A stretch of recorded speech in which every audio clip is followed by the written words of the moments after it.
bienvenue sur sophiefrenchacademy.com. Aujourd'hui, nous sommes dans le 19e arrondissement de Paris et plus précisément au parc de la Villette. Alors, avant le parc de la Villette, il y avait ici les abattoirs généraux de Paris, qui étaient une véritable ville dans la ville. On y comptait plus de 12 000 bouchers. Donc, on y amenait les bêtes, on les découpait en morceaux et on distribuait la viande dans Paris. Alors derrière moi, la fontaine au lion qui date de 1867 où venaient s'abreuver les bestiaux. Et derrière, la grande halle où on découpait en morceaux les bœufs.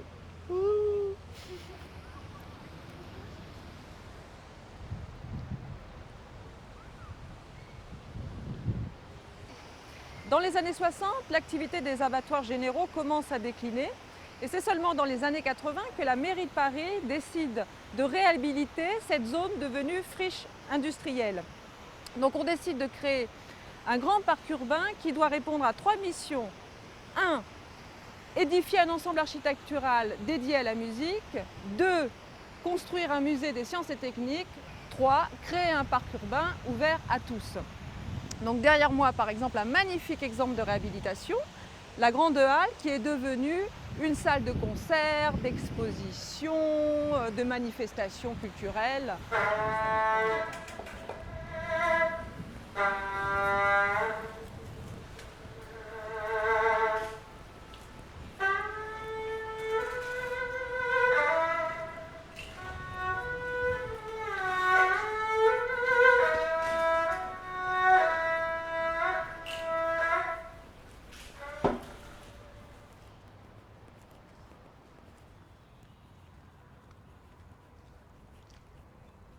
La construction du parc est régie selon 3 principes, les points, les lignes et les surfaces.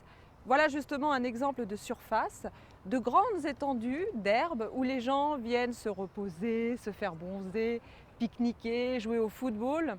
Durant les vacances, entre la mi-juillet et la mi-août, il y a un festival de cinéma en plein air. Là-bas, vous avez la cabine du projectionniste. Le soir, on hisse un énorme écran géant gonflable. Et les gens viennent le soir avec leurs petits paniers, leurs couvertures, s'étendre sur l'herbe et regarder la programmation de cinéma. C'est génial. J'adore. Pourquoi j'adore? Parce que toutes les initiatives urbaines qui permettent de rendre la ville moins hostile, de la rendre plus fréquentable pour les habitants, je suis à 400% pour. Et la Villette, c'est une réussite. Autre élément structurant de l'espace, les points. Et les points sont symbolisés ici par ces drôles de bâtiments qu'on appelle les folies. Certaines accueillent des ateliers et d'autres ne servent à rien. Elles sont simplement là, ludiques. Elles amusent le regard. Ici, la folie N6.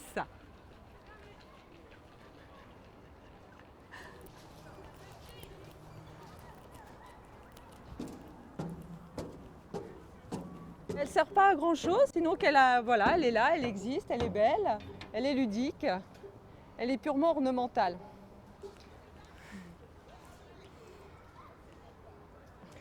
Et enfin, troisième et dernier élément qui structure l'espace, les lignes. Les lignes sont représentées par des galeries ou par des chemins qui nous font traverser le parc et nous emmènent dans des endroits secrets et isolés, comme le jardin au bambou.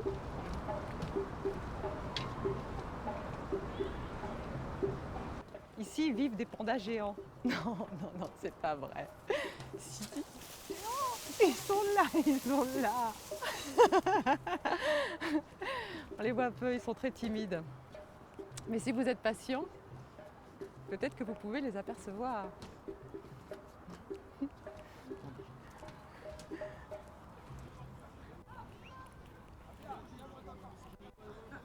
Voilà, c'est un clin d'œil, hein, c'est en mémoire aux vaches des grands abattoirs de Paris. C'est le mémorial des vaches. À nos vaches, la patrie reconnaissante. C'est le panthéon ici des vaches, le mémorial. Et ouais, elles sont belles, hein?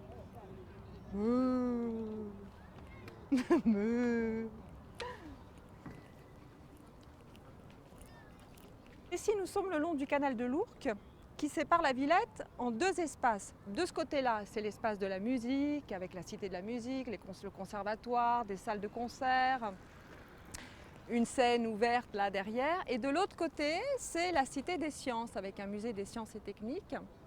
Ici, vous pouvez aussi vous rendre compte justement des trois principes directeurs du parc. Je vous les rappelle. Les lignes, le canal, les points, les folies et les surfaces, ces grandes étendues d'herbe.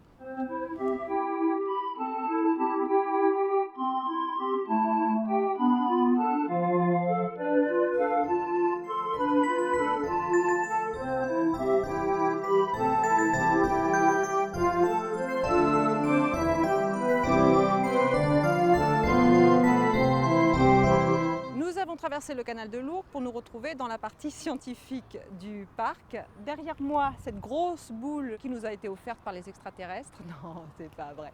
Non, elle abrite un cinéma sphérique de 1000 mètres carrés et elle est recouverte par quasiment 6500 petits triangles de métal.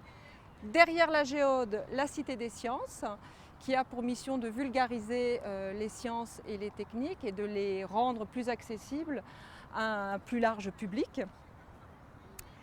Et ici, l'Argonaute, un sous-marin français qui a fait, je crois, au moins 10 fois le tour de la Terre et qui a pris sa retraite ici à la Villette. Vous pouvez le visiter, découvrir les équipements d'un sous-marin et vous rendre compte des conditions de vie d'un équipage.